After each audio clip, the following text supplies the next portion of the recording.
The most agonizing moment for Ford is the fact that he legitimately hands the rights to him over to Beats in order to pay off his debt.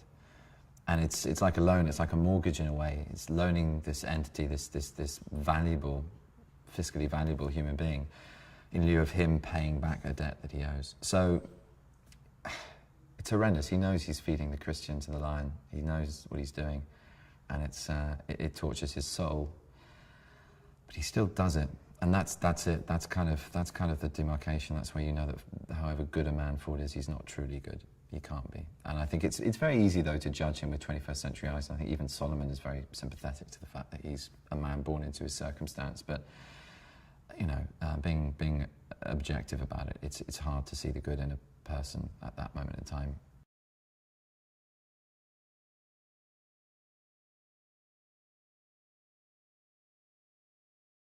Solomon is a free man from upstate New York who, through the devices of a couple of gentlemen, is led into an insecure position. Basically, he's tricked into believing that his services as a violin player could be helpful for a circus.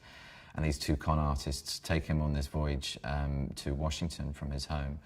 And at that point, with the the first president, I think, to die in office, his funeral cavalcade and the whole town is turned over to that. So the fact that Solomon's being promised money and that all this sort of pageantry is happening around him kind of, I don't know, I think it must distract him from the two con artists' ploy, which is basically to get him enslaved. And they do that by drugging his drink. He feels groggy, goes to bed and wakes up one morning a slave in a pen underneath a house in Washington.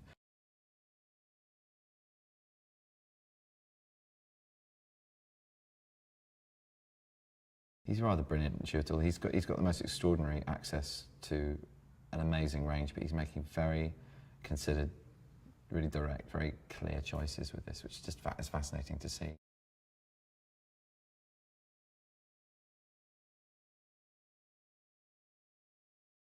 Steve's a wonderful director to work for. He's very clear. He has, I mean, his visual aesthetic, what you enjoy in an audience, you enjoy as an actor as well, because there's a real purity of purpose between the performance space and the camera. It's kept very simple. It's very economic.